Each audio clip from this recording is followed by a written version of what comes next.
berdasarkan pada perhitungan bunga secara pro rata sesuai dengan jangka waktu kredit dan nominal kredit. Bila menggunakan flat rate, umumnya akan menentukan tingkat suku bunga yang lebih rendah dibandingkan dengan menggunakan effective rate atau sliding rate.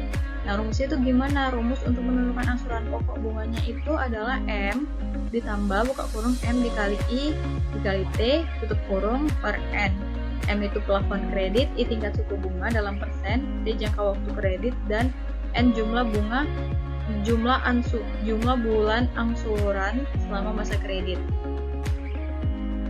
Kemudian perlakuan akuntansi bunga kredit, yaitu dibukukan tersendiri atau terpisah dengan angsuran pokok kredit. Perlakuan bunga kredit akan dilihat dari kualitas kredit yang diberikan. Kualitas kredit yang memberikan bunga. Bila kredit tergolong lancar, maka bank bisa menetapkan accrual basis. Bank bisa melakukan pencatatan pendapatan bunga setiap saat pelaporan.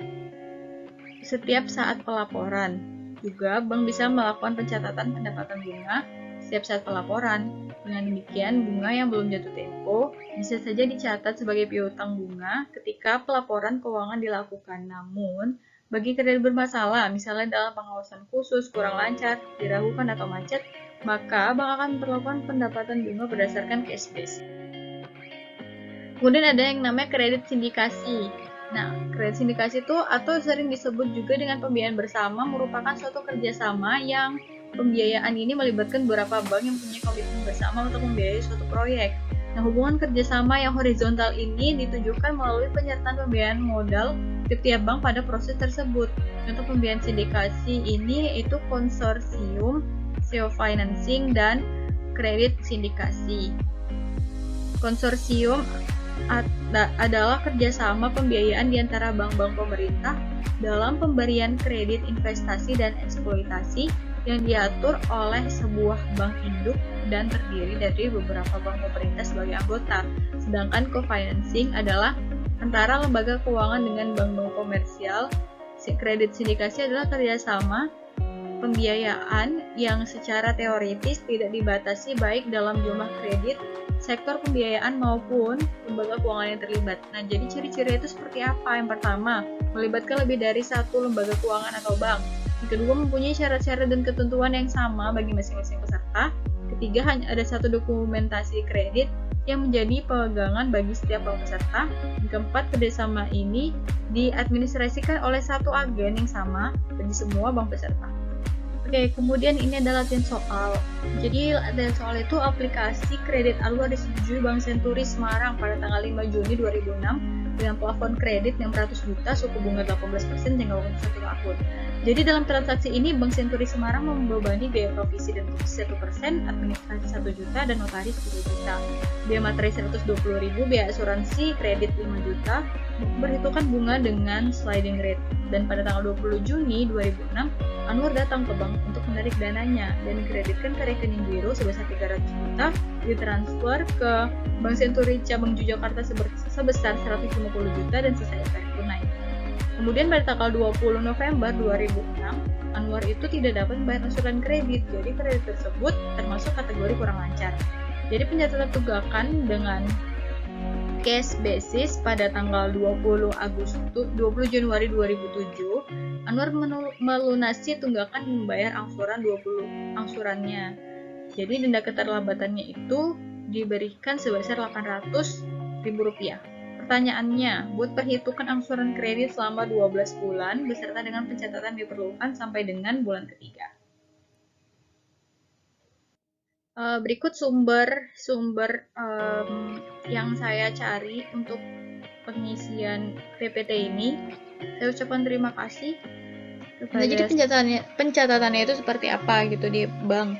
Jadi pada tanggal 5 Juni tahun 2006, di sisi kredit ada fasilitas kredit pada nasabah yang belum ditarik sebesar 600 juta, dan ini terjadi karena kan kreditnya itu pada tanggal 5 Juni masih diajukan dan belum direalisasikan.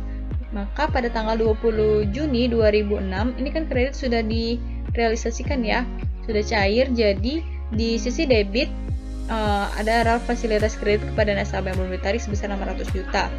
Kemudian debit kredit yang diberikan sebesar 600 juta di mana pada sisi kreditnya itu ada rekening antar kantor cabang Yogyakarta sebesar 150 juta, rekening Giro Anwar 300 juta, provisi dan komisi 6 juta, dan biaya materai ini 120.000, persediaan biaya materai 120.000, Giro Notaris 3 juta, premi asuransi 5 juta, pendapatan administrasi 1 juta, karena kan memang sudah ada di soal ya. Baru kasnya itu 134.880.000. Jadi si Tuan Anwar ini tarik tunai sebesar 134.880.000 rupiah. Kemudian pembayarannya gimana setiap bulannya gitu. Jadi pada tanggal 20 Juli tahun 2006 itu didebitlah Giro Anwar sebesar 59 juta. 59 juta ini dapat dari mana? 59 juta ini adalah kredit yang diberikan sebesar 50 juta dan pendapatan bunga kreditnya itu 9 juta. Untuk perhitungannya nanti kita bisa lihat di slide berikutnya ya teman-teman. Kemudian pada tanggal 20 Agustus 2006, Giro Anwarnya yang didebit 58.250.000 rupiah, di mana pada kredit yang diberikan sebesar 50 juta dan pendapatan bunga kreditnya 8.250. Kemudian pada tanggal 9 September tahun 2006 didebitlah Giro Anwar lagi sebesar 57.500.000, di mana kredit yang diberikan sebesar 50 juta dan pendapatan bunga kreditnya 7.500.000. Nah, ini berikut perhitungannya sampai angsuran ke 12 bulan ya teman-teman. Jadi ini pokok pinjamannya pertama ini 600 juta, kemudian cicilan pokok ini didapat dari 600 juta ini dibagi 12, 50. Jadi setiap bulannya cicilan pokoknya itu selalu sama sebesar 50 juta. Kemudian cicilan bunganya seperti apa? Cicilan bunganya itu didapat dari pokok pinjaman dikali dengan bunga yang telah diminta tadi itu sebesar 0,015. Jadi tinggal dikalikan aja teman-teman. Nah, ini dia untuk angsurannya. Angsuran per bulannya tinggal dijumlahkan aja cicilan pokok sama cicilan bunganya, tinggal dijumlahkan aja. Jadi sisa pinjamannya berapa? Sisa pinjamannya itu pokok pinjaman dikurang cicilan pokok. Ini berlaku untuk semua ya teman-teman, sehingga pada bulan ke-12, angsuran ke-12 yaitu pada Juni tahun 2007, pokok pinjaman itu kan tinggal 50 juta. Jadi cicilan pokoknya 50 juta, cicilan bunganya 750. Jadi yang dibayar sama Tuan Anwar itu berapa? 50.750.000. Sehingga selesailah kreditnya. Nah, ini untuk yang masalah tunggakan tadi ya teman-teman. Jadi kan Tuan Anwar itu mengalami tunggakan dari tanggal 20 November. Sementara bank itu kan setiap akhir tahun itu perhitungan ya, ada perhitungan untuk laporan keuangannya. Sehingga pada tanggal 31 Desember 2006 didebit rak tunggakan bunga dalam penyelesaian sebesar 74.416.667 rupiah. Nah, ini seperti ini ya teman-teman. Ini didapat dari sheet 2 F6. Sheet 2 F6 itu apa? Sheet 2 F6.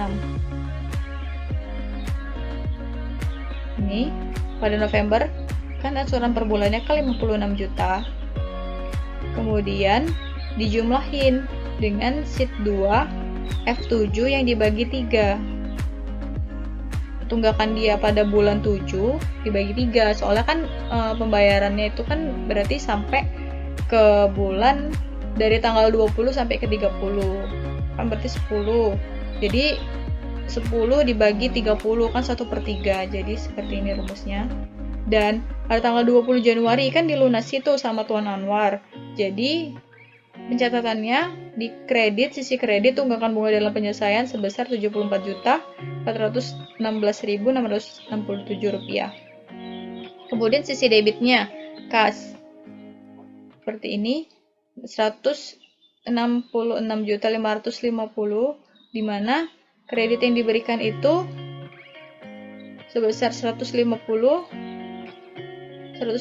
juta, pendapatan bunganya 15 juta, dan pendapatan dendanya 800.000 rupiah. Baik, sekian perhitungannya.